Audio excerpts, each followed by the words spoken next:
Okay.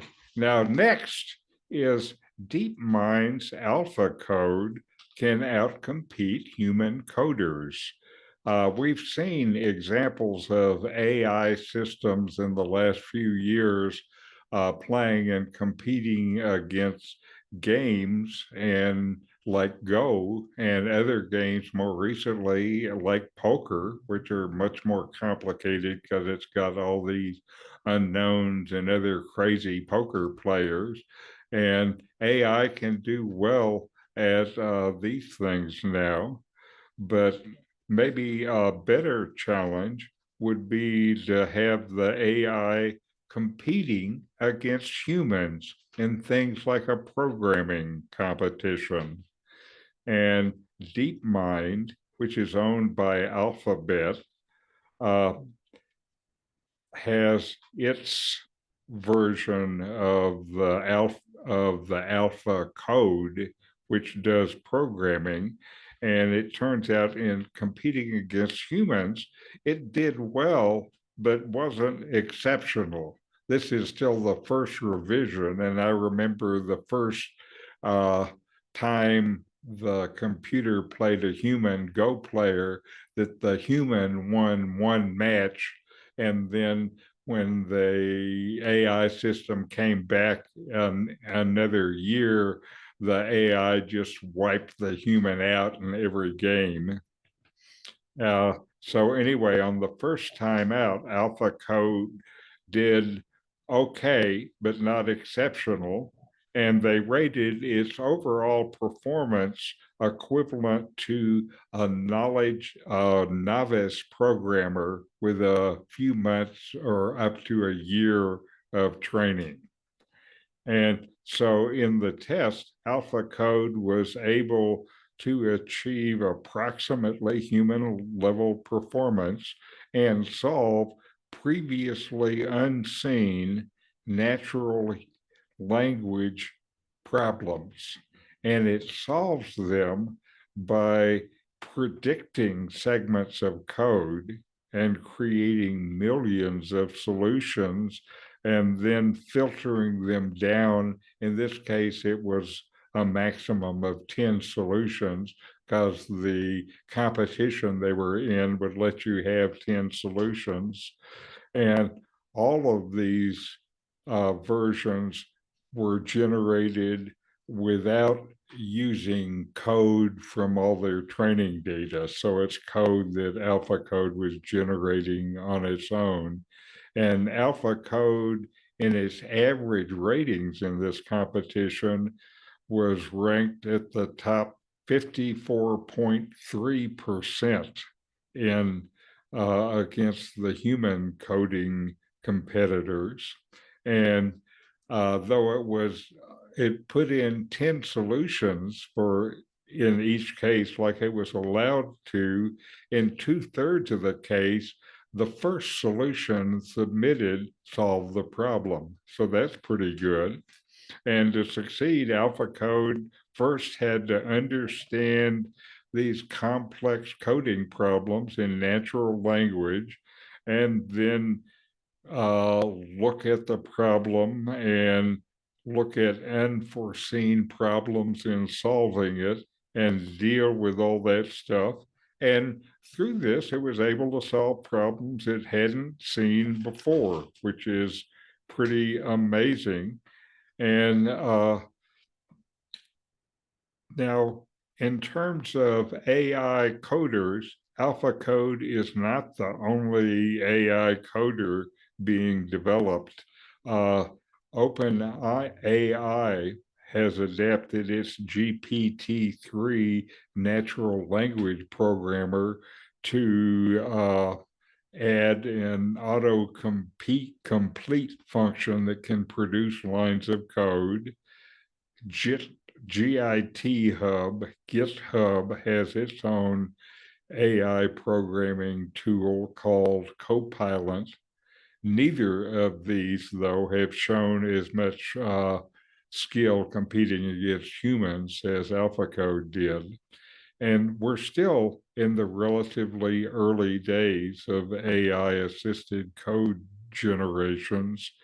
And even as far as it's gone, the present alpha code will uh, be useful for human programmers and maybe increase productivity in programmers.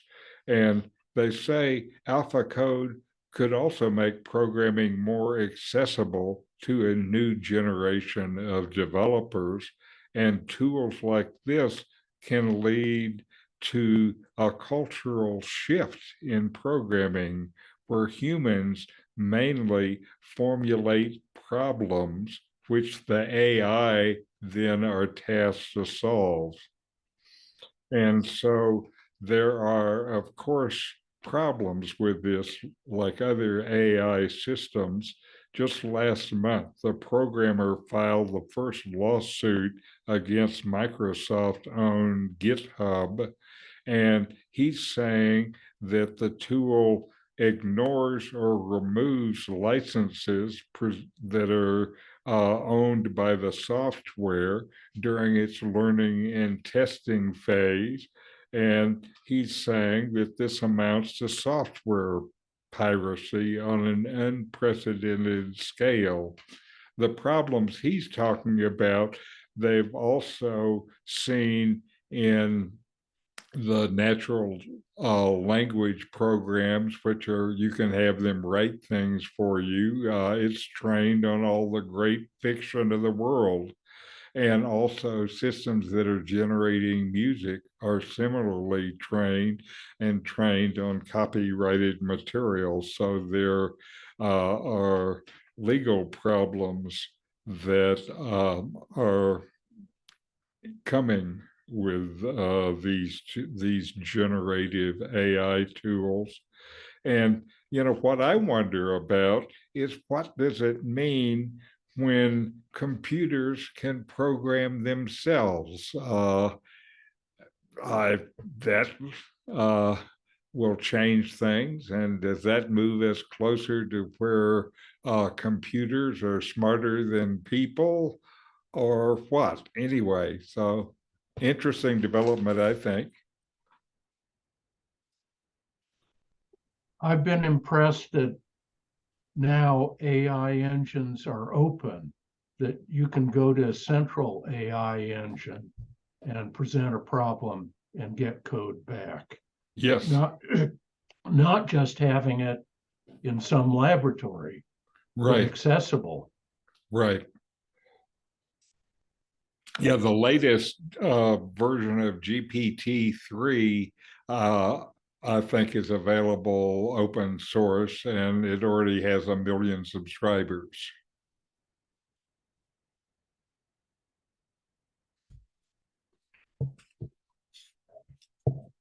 And again, to me, it's interesting in these generative AI systems that are trained on this copyrighted information, and you have something coming out that is got other similarities to the source data. I saw, and I think I posted to you guys some video done by an AI singer that was remarkably like a popular US country western singer.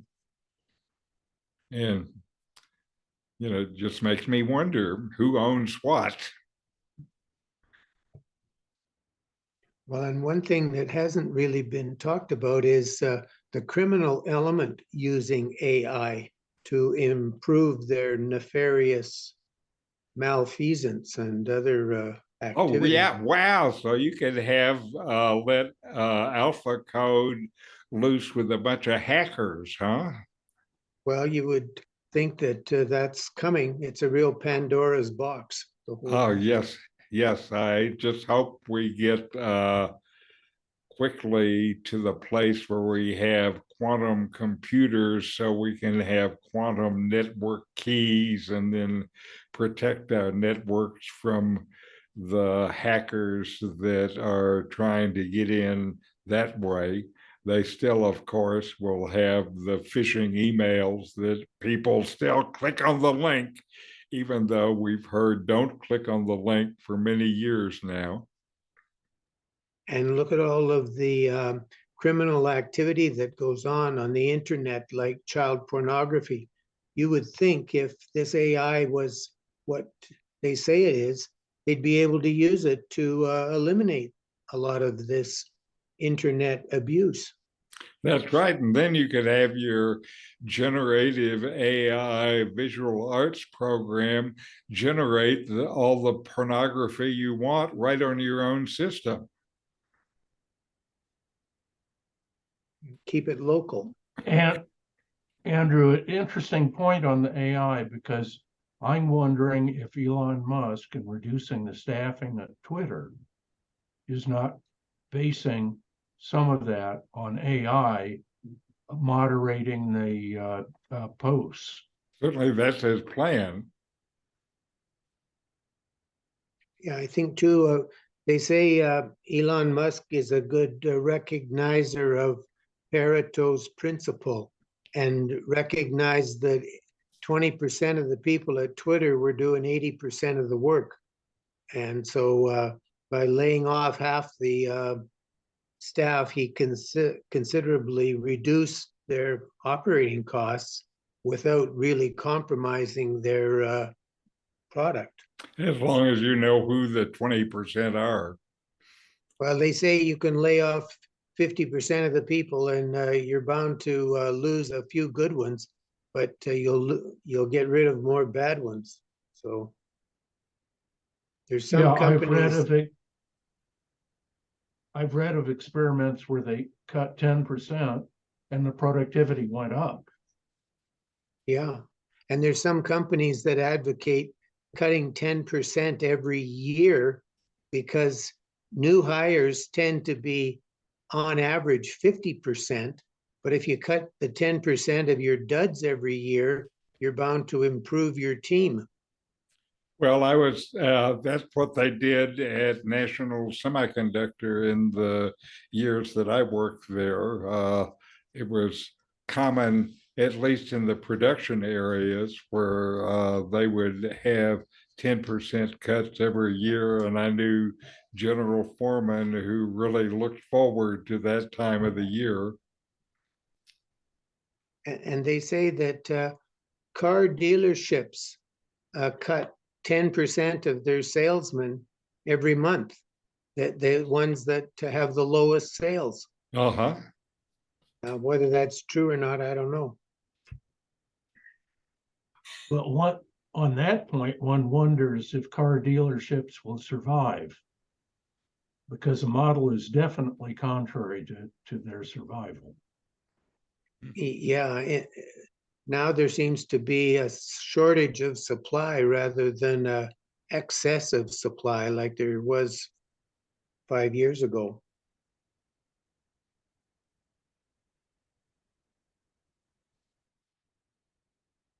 And sales of used car prices are going up because new car sales actually are going down because so many of the manufacturers latest offerings are EVs, and most of the EVs are not affordable to your typical car driver.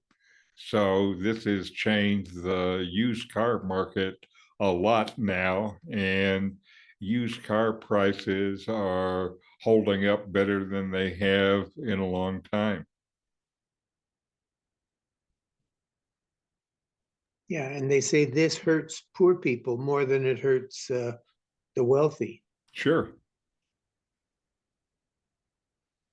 Okay, now proceeding along, the IEA says that global renewable capacity is going to double over the next 5 years.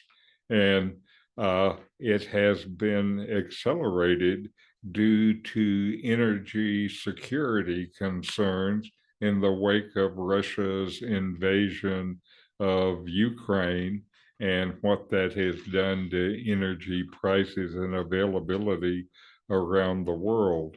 And the IEA looks at this every year, and this year the increase is 30% higher than the growth that was forecast just a year ago.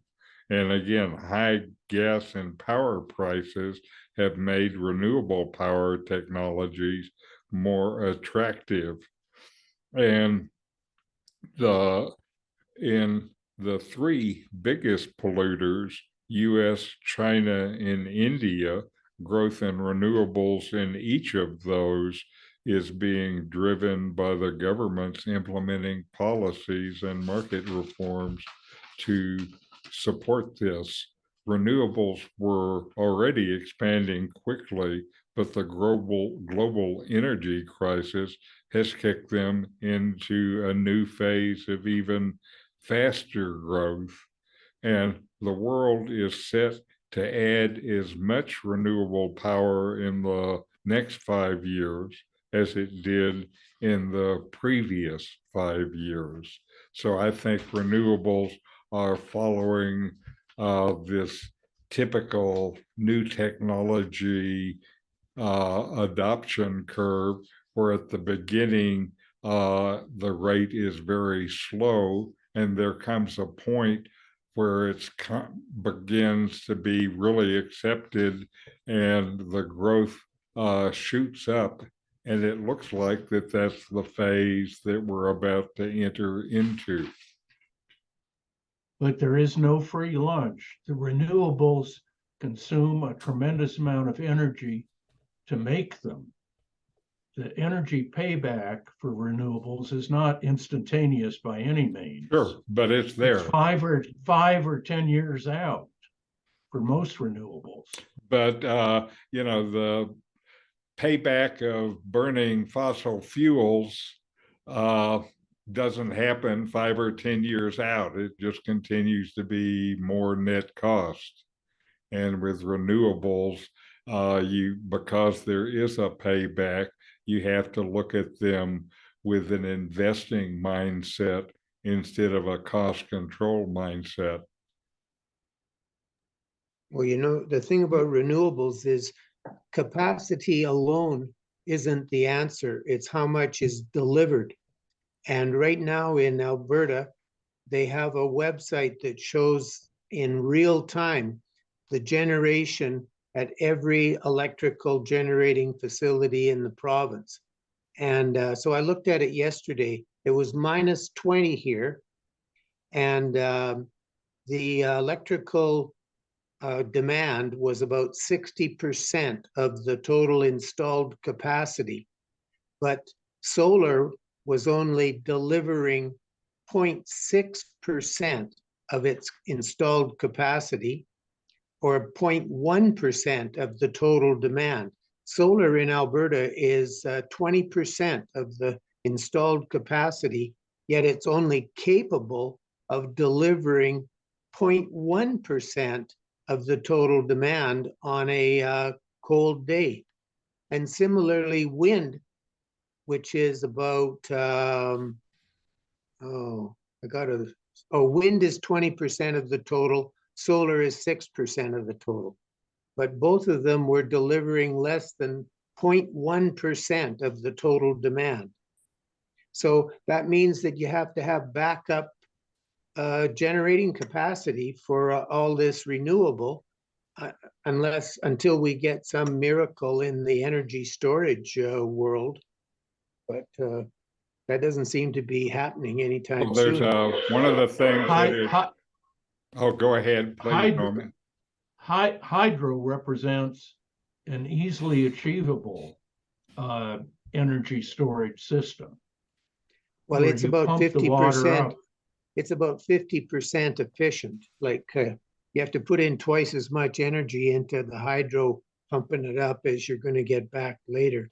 But there's a lot of environmental opposition to hydro because of the reservoir land use or whatever.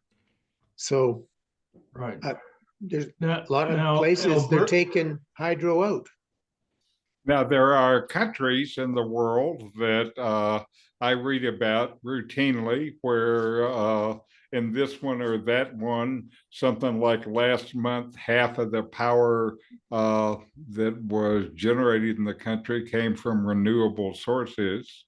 And that's not something you were hearing a couple of years ago. So, they're certainly getting a lot of power somewhere and using it effectively. There's still there's a learning curve through the whole process and upgrading of infrastructure and all that stuff. I'm sorry, go ahead. No, California has periods where they cannot accept all of the renewables that's generated. Of course, there's a little better solar output in California than in Alberta. Mm-hmm. And also the investment by governments and power countries around the world in battery storage is also increasing dramatically. I think I read somewhere, like in the US this year, the spending on battery storage systems by utilities, et cetera, is going to triple. Yeah, so but again, it's part of the change, and you're still looking at early phase components of it. What gain in efficiency are we going to get from burning gasoline and methane? I think they're maxed out on the efficiencies of that system, and we are nowhere near maxed out on the efficiency or the capability of renewables.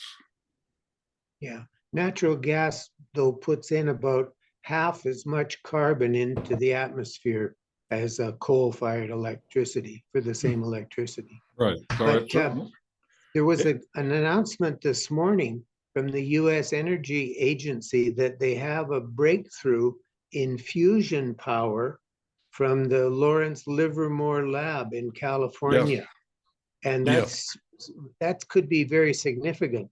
But even then, they say that it's still decades away from commercialization. Sure. But it's not 5 or 6 decades. It's more like 1 or 2 decades. Mm-hmm. But, and I would suspect it's more like 1 decade, because now, besides the government money, there is a lot of private equity investment in private companies and stuff that are getting involved in fusion. And when that happens, then the change that's underway accelerates. But it's interesting too, they're marveling because it got 50% more energy out than it put in. But this still means you need to build 3 times as much generating capacity as you need electricity, because 2/3 of it goes to run the fusion. You just need a big capacitor.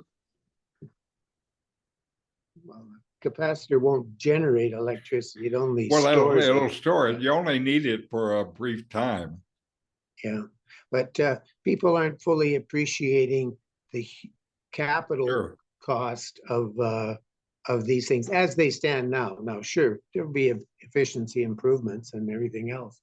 And right now, the power output of what we were reading about today, they said, was enough to heat a pan of water to boiling. So beyond your next cup of tea, they need to scale it up some more.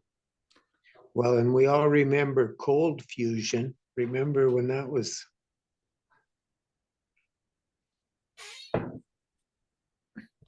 That's right.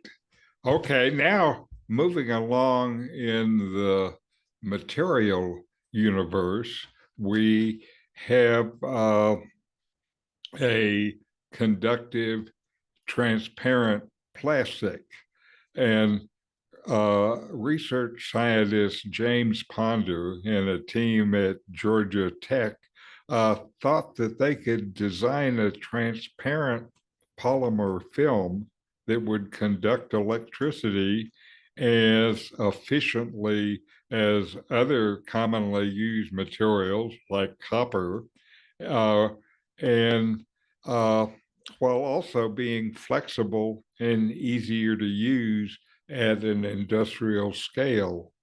And they thought that they would uh, do it by making something that you could make now, which combines conductive and non-conductive materials, and just remove the non-conductive elements. So that sounds easy. Uh, and, they had this brilliant initial idea, and there were many places where it could have failed.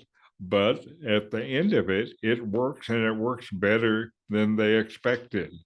And so to make a plastic film that can carry an electric charge, they started with a known polymer backbone, a popular polymer called PEDOT that is used in industry. And it's great for conducting electricity, but it's difficult to use because it is insoluble. That means it can't be used in 3D printing. And working with the material, they found when they were able to add side chains to the PDOT, it can be dissolved and used as printable ink or paint. That makes it easy to use. And the side chains, though, are like waxy material, which are not conductive. So they add the side chains that makes it soluble and then print it. And then after they print it, they wash it with a chemical solvent to remove the non-conductive element. And finally, they are able to make a plastic film that is flexible, highly conductive, and that is stable and impervious to water and other solvents. So they've made a polymer that has good conductivity, is able to be processed using simple industrial printing methods and solvents that the industrial people already use and are comfortable with. And so it's this amazing, not only conductive plastic, but it's a transparent plastic. And, this is good enough that they're trying to patent this. And this presently, the most widely used transparent conductors for things like flat panel displays and smart windows and other applications is iridium tin oxide. It's transparent, but it has drawbacks. It's hard to make a curved or flexible device because it's a brittle material and it cracks. So it doesn't work that. And these polymers are flexible. So that's not a problem. The iridium tin oxide must be used in thin films, and this material can be processed in thin or thick films, and it maintains their conductivity all through it. So if you want a 20 nanometer film, you can do that. Or if you want a big, thick one, 1 micron thick, 500 times thicker, you can do that. And they're both equally conductive. You would need the thicker one if you want to carry more current.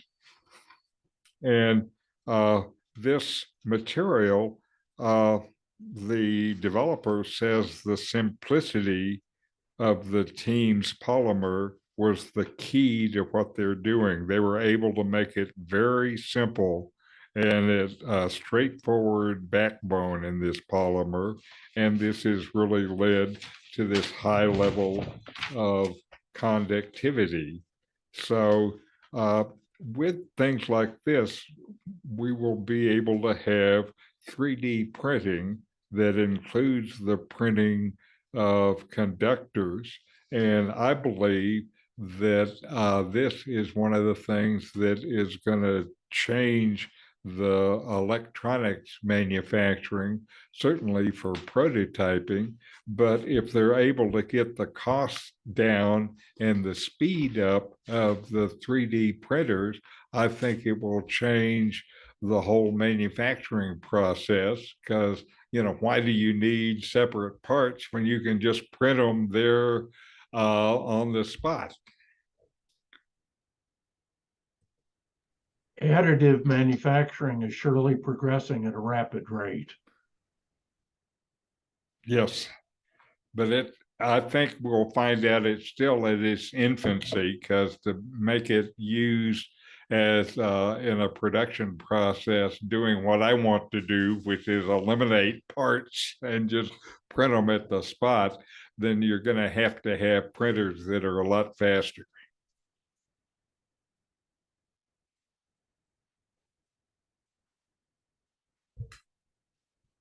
Now, one of the things that makes me excited about the implications for manufacturing is I started out my career early at IBM as a production control planner. And so these are the guys that make sure you have enough parts to keep making the computers that you want to make. And if you run out of parts, you can't make your computers. So, it's a problem. And it's made me sensitive throughout my whole career of this, what you hear of now in Ukraine called the logistics problem. And so I love the idea of having no parts. I guess in the satellites, they have 3D printers to make spare parts.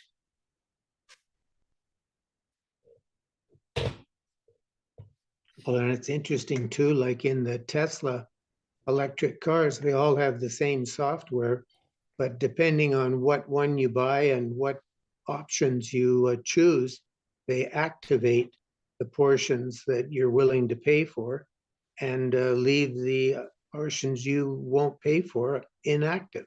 But it's That's all the right. same software. That's right. And some of the other cars have, for example, a feature of heated seats that will recognize what person is sitting in the seat and adjust the temperature and the position of the seat for that person automatically. But I think it's a feature that you have to pay for $8 a month or something. And so they It's want to. included in. It's included It's in the included Tesla. in.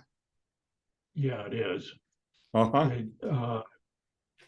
By entering the vehicle, it sets the seat position, the temperature, the steering wheel position, and everything for you. Uh-huh. Does it use facial recognition to know you? No, just by the way you've opened the car. Okay.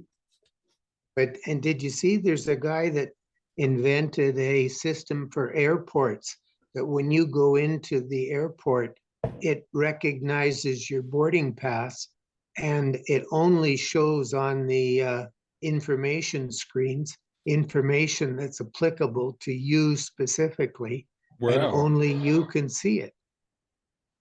And how they get it so only you can see it, I don't know. Right. But they say it's going to revolutionize airport movement. Well, certainly that makes it easy. If all the signs tell you where to go, that means you don't have to look on the long list to figure out your flight. Yeah, and they say it's particularly useful for people who don't speak English, for instance. Ah, yes, yes. Yes, I remember being in the Tokyo uh, subways where all the different trains have different colors. And once you figure that out, there's a map on the wall with colors, and you can figure out where you're going without reading Japanese. But Yeah, there they is do. there's a privacy issue with facial recognition. Yes. Yeah, they say that this one in the airport does not use your face at all. Like they had a guy with a balaclava on, and the thing was able to find his. So it has something like an RFID in the boarding pass or something. That's what it sounded like. Right. Okay. But that means you can't print your boarding pass at home because you can't print the RFID on your laser printer. Maybe it uses a barcode, and you Yeah. can print that. Yeah, I guess that would work. You have to have it exposed. Yeah. Anyway, interesting. Now, the next story is one that is a special story for Daryl and all the Daryls of the world. And now, after 30 years of planning and negotiation, construction began on the Square Kilometer Array, the SKA, which is the world's largest radio astronomy observatory. And it's a giant instrument with a square kilometer worth of antennas, and it's going to be built in Australia and Africa.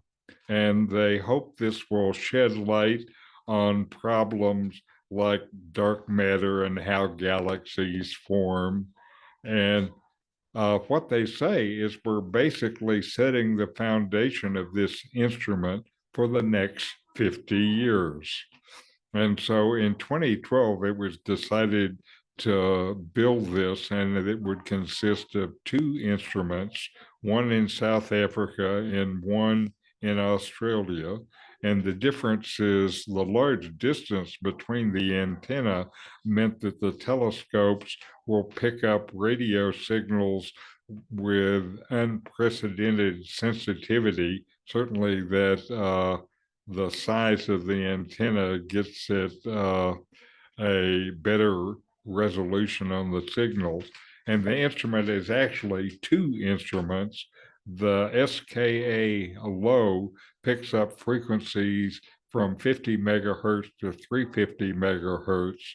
And the other one is the SKA mid, which picks up frequencies from 350 megahertz to 15.4 gigahertz. And these are both telescopes that use many dish-shaped antennas that act together as a single telescope. Now, the SKA Daryl, will be expected to be completed by 2028, and it's going to have thousands of dishes in South Africa and other African countries, and it's going to have 1 million antennas in Australia. And so it has a total collecting area between all of these antennas of 1 square kilometer. And the first phase that will go online has about 1/10 of this total planned area. The first phase will be by 2024. Now, the SKA low telescope in Australia will comprise 131,000 antennas, each resembling a 6-foot tall wire Christmas tree. And the site in Australia is renamed the Inyamahana Lagari Bundara, which in the traditional owners of the land, which is a tribe, the Wajari Yamanji, and in their language, that name means sharing sky and stars. So that's a very appropriate name for the industry. And the SKA low sensitivity will allow them to observe the distant universe in much more detail than anything they've done so far. And they think this is particularly exciting because they know so little about the first billion years of the universe. So the SKA low is also going to act like a time machine and let us know more about the early universe. And they say the most exciting science that's going to come out of the SKA low will be phenomena that we didn't even know existed that they're able to discover. So the first four arrays will be collecting data in by 2024, and all of them will be completed by 2028. And the SKA mid is going to start construction also soon, and it's the first of it will be a collection of 197 antennas in South Africa, and four of these will be complete by 2024, the rest by 2028. And the SKA mid will help us study nearby galaxies in great detail and detect the flow of gas into galaxies and the processes that lead to star formation. There are currently 8 full members in the organization that is sponsoring this and building it. Those are Australia, China, India, the Netherlands, Portugal, South Africa, Switzerland, and the United Kingdom. France is planning to join. I noticed the USA is not on this list. And I also would observe that with this instrument and the web, we really are entering a new generation of observation and exploration. And this has to be exciting to those who are interested in astronomy and in large scale physics. So it's just for you, Daryl. Daryl, why is it that people were upset when Arecibo wasn't to be rebuilt? This sounds like a much more accurate system. Right. Yep. I agree. That's probably why it wasn't rebuilt, because this was in the pipeline when they made the decision not to rebuild it. Right. You know, I think for me, Arecibo, there's kind of a nostalgia about it because it was one of the important instruments and one of the things that really opened up our understanding of the universe. Right. I don't know that much about radio astronomy. Of course, I deal in the visible light. You're a light guy. Okay. I'm a light guy and near infrared guy, but radio, it's like I understand radio waves and I understand what they might be receiving, but I don't know how they interpret the radio waves into what's really happening. Well, yeah, I guess you need a lot of antennas. Yeah. So I don't know much about it. Right. You know, I have the same question. How do you get the resolution to make an image out of a radio wave? Right. Right. Because radio waves are so long compared to light waves. Uh-huh. So I don't really know what the data they're gathering But is going to show. At one level, it's just another frequency range in the spectrum. It is. I just don't know how they take those long waves and interpret things out of it. I don't know. Right. I'm sure they figured it out. Right. I think for them to spend the money on this, they must have figured it out. Right. Well, and isn't there something about these radio telescopes don't see the same interference from the atmosphere that Oh, yes. visible light telescope? Yes. Yes. Exactly. But you wonder, they always talk about visible light telescopes and the interference of, uh, urban light. And you wonder about all of the electronic radiation that we're putting into the atmosphere, if that doesn't Right. interfere with radio telescopes. Well, Arecibo was not in the middle of New York City, and neither are these instruments. So I think they might have heard of that. Oh, yeah. So anyway, it's interesting. And to me, again, it's exciting that the two of them together means that we're in a new generation of this kind of observation, because we have tools that have so much better resolution than the last generation. Okay, so now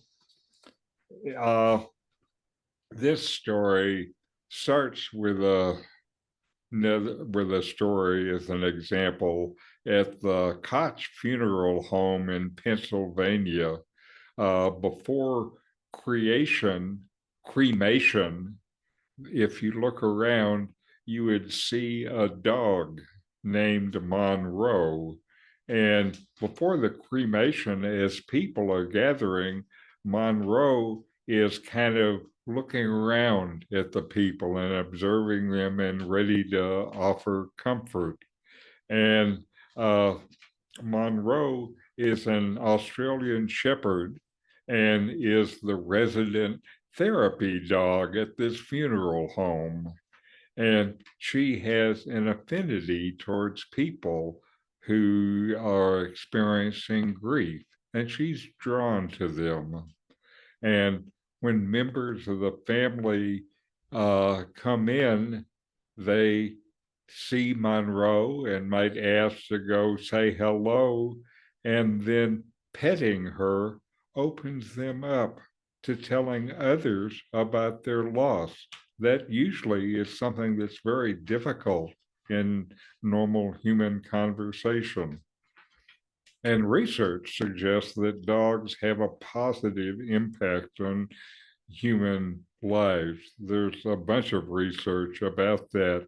One of the studies say just 10 minutes spent with a dog help reduce patients' pain. And, people don't talk about what they're going through when they're grieving. They don't talk about this much. The process of mourning, they say, is as unique to a person as a fingerprint. And so most people don't know how to be there for others who are going through it. But dogs can offer intuitive, unconditional, loving support in times for grief, and that can be real important. We don't give dogs the credit that's due. About this, healthy healing is about giving yourself permission to feel what you're feeling. Our bodies know how to heal for a cut, and we know how to deal with grief too. Uh, and the thing about dogs, especially if someone has developed a strong bond and relationship with the dog, the animal is often able to intuit the emotions of those that it loves. And when we lose a significant other, coming home to an empty house is just hard. And having a dog there to greet you can make a real difference. A dog can bring a little distraction. He wants to play or fetch or walk outside. And getting up and going for a walk when you're grieving sometimes is incredibly difficult. But dogs are really good at living in the moment. Being with the dog takes us away from thinking about the past. They want to go for a walk now, and we have to respond. They want to play now. Their wanting to walk now and play now helps bring us into the present moment. Now, uh, when you are grieving, there are two different ways that you can make contact with a dog. The first is by having a dog. And if you're going to have a dog, the way you get them nowadays is to adopt them. And when you do it, you have to think about how the animal would fit in your life and how you would fit in its life. What you're looking for is a win-win situation where the dog can provide support and the owner can give the right amount of care and affection to the dog. If you can do this, it's a win-win for both. You have to be prepared to make a long-term commitment to a dog. And having a dog sometimes causes extra stress as something else you have to do with your time or your money. But if you're looking for a dog, you have to consider what is important to you. If you're looking for a dog to keep you outside and active, look for a breed or kind of dog that has a lot of energy. If you are busy and you want a companion, maybe you want to find a dog that's more inclined towards naps, things like this. So you have to think about seriously about your life and get a dog that is the right kind of companion for you. Also, people who are grieving have often less patience while they're in the middle of their grief, and they should maybe consider a dog 2 years old or older to avoid the antics of a puppy. Now, sometimes dogs are available through foster care after the death of an owner. And it's a beautiful thing if you can find a dog like that in this situation. You'd be helping each other. So the other way to get access to a dog is to basically borrow one in some kind of way. There are other ways to get the benefits without taking on responsibility. Some people are able to borrow a pet belonging to a neighbor and take him out for a walk or things like this and get the benefit. Or they visit parks where dogs play and then get their owner to let them play with the dog. Grieving people need to feel loved, and these dogs are able to provide that in ways that have no strings attached. Another way to get a dog in your life is by volunteering with a shelter or a rescue group. Just spending time caring for a dog or taking them on a walk can make an enormous difference. So, in grieving, having dogs around you can help you deal with your grieving. And so that's what they are encouraging. And I think it's good that they say to have a dog, you can own your dog or find ways to borrow a dog. So if having a dog is too much responsibility, they still will do you some good, and maybe doing something like volunteering at a shelter would be a good thing for you to do.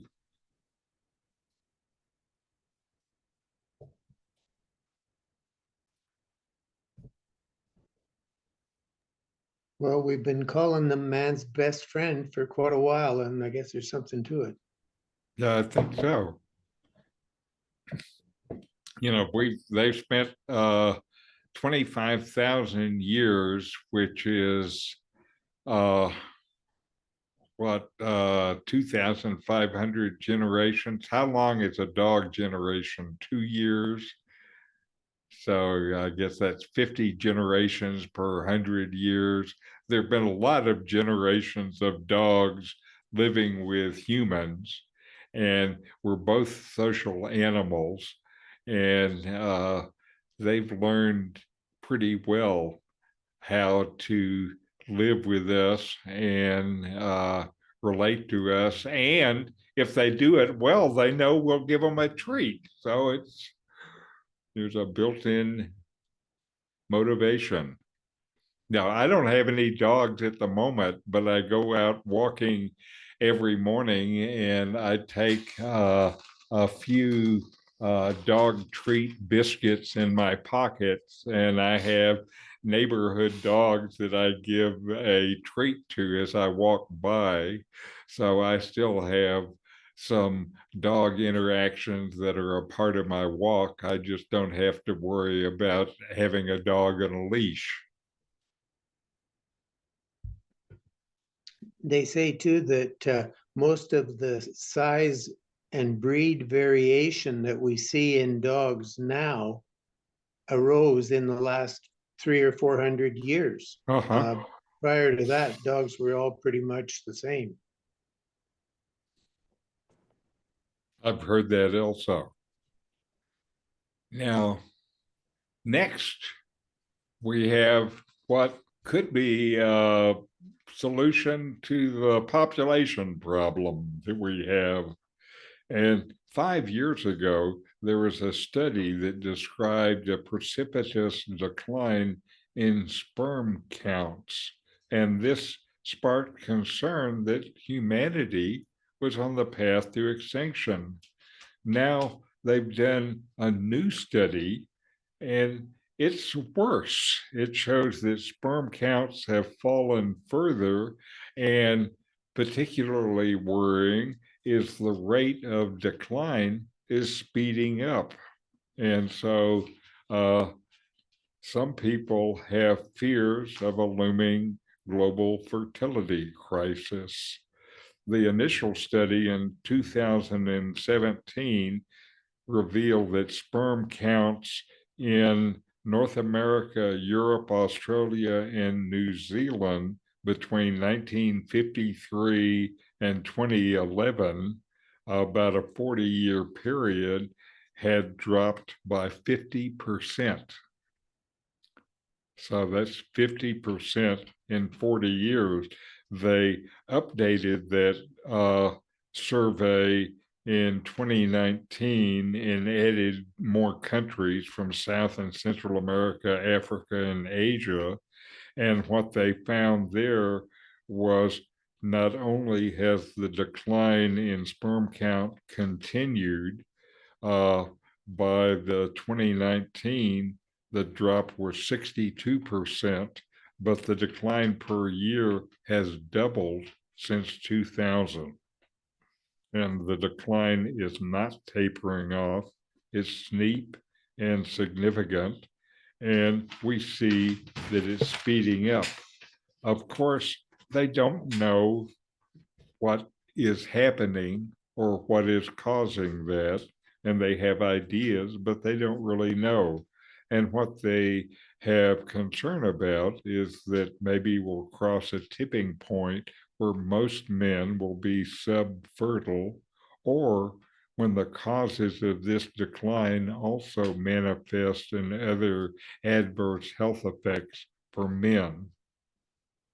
Now, infertility impacts men and women equally, but this new data suggests that a substantial increase in the proportion of men with low sperm count will lead to a reduced capability for fertilizing their partners and drop the birth rate lower than it is. And in some countries like Italy and Japan, they're already suffering from shrinking population.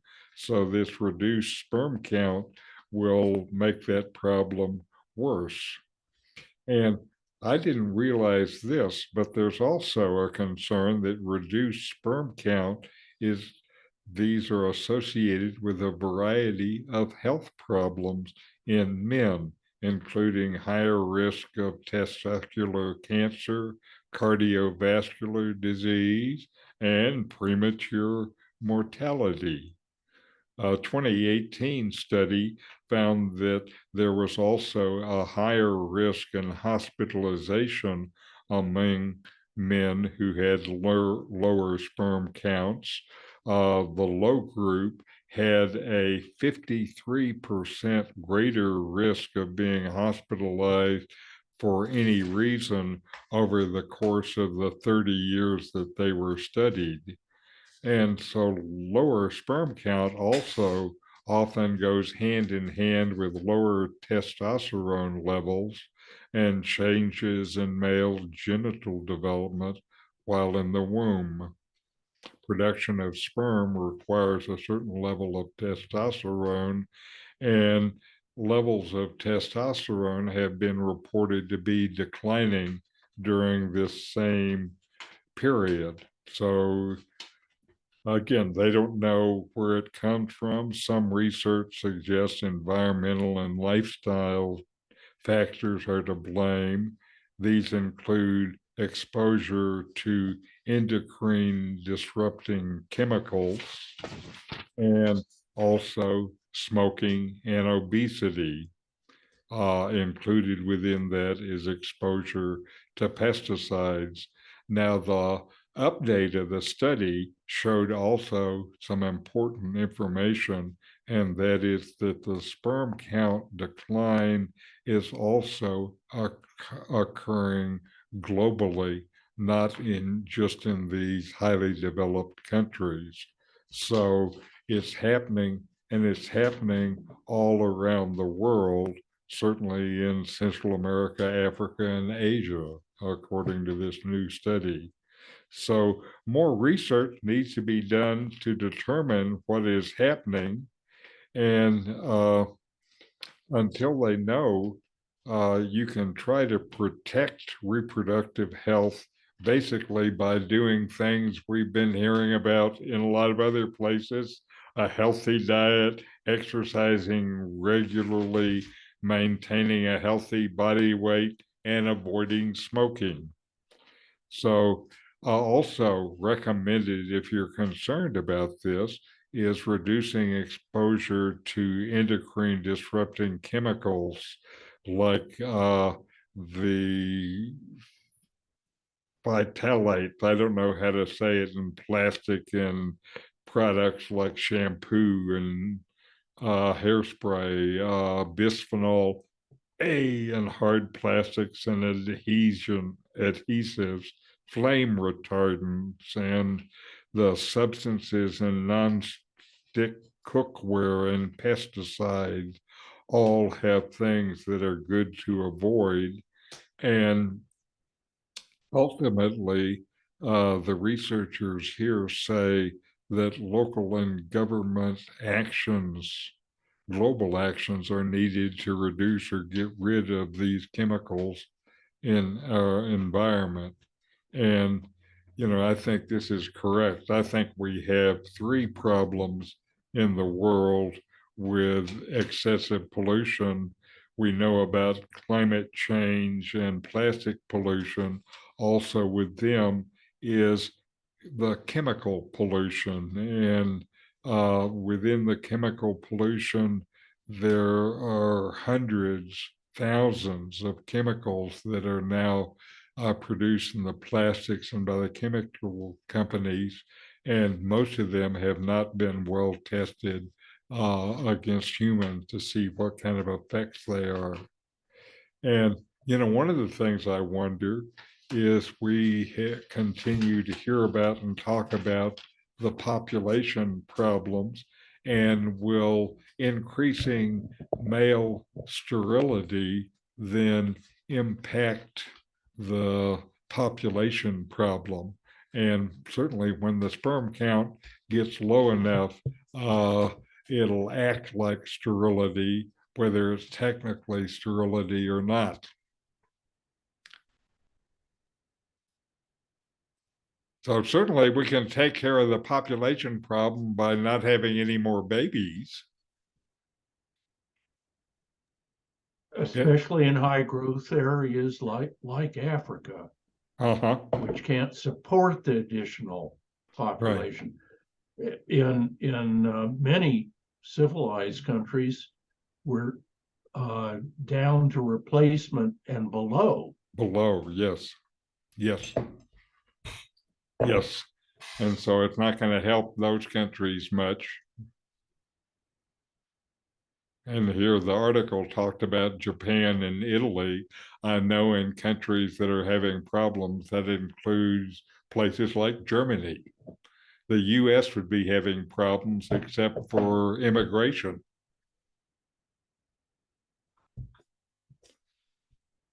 Yes, France, Germany, Russia, Japan, I believe are all below replacement.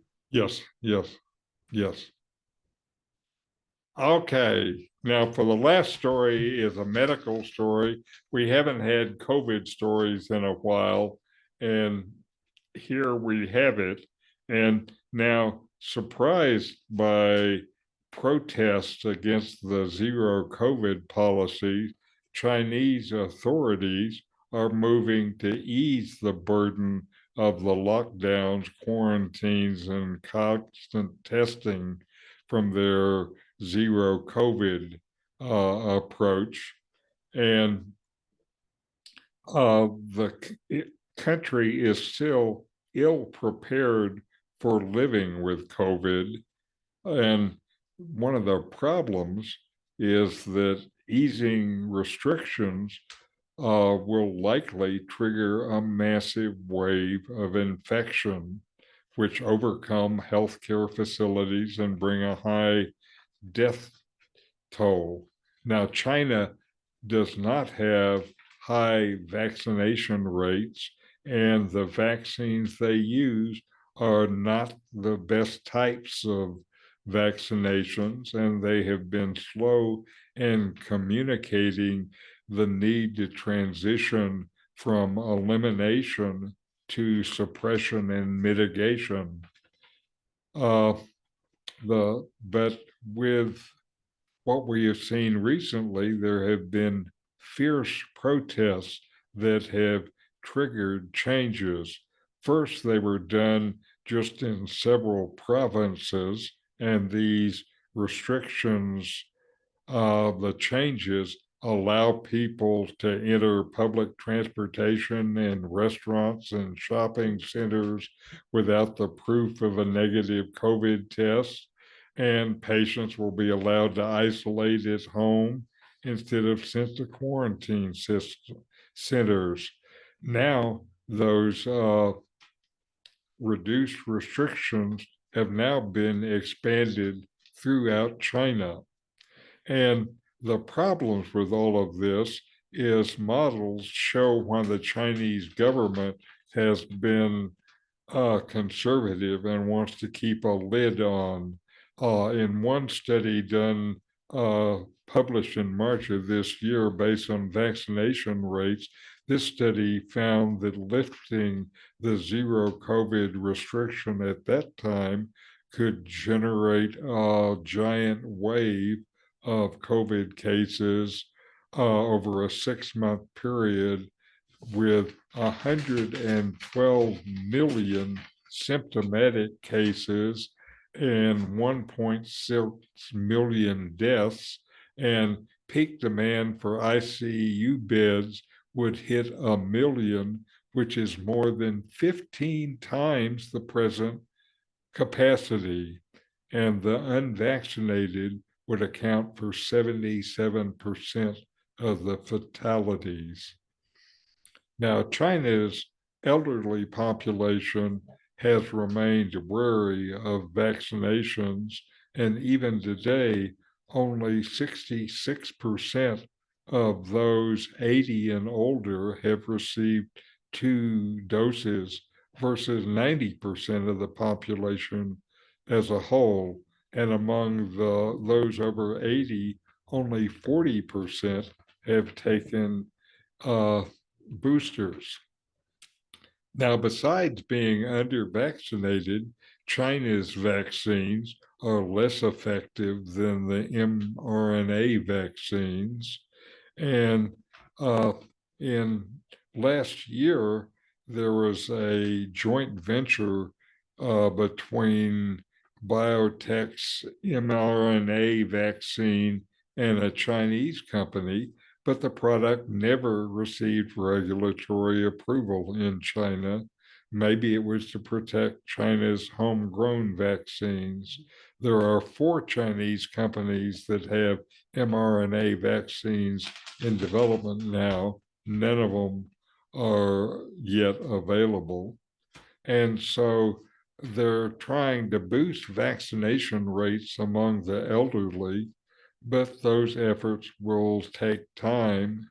And there is the very real concern that reopening too soon will crowd out resources, crush the medical system, and cause more deaths. We'll see what happens. And, I hope the dire predictions aren't true, but we'll see what happens.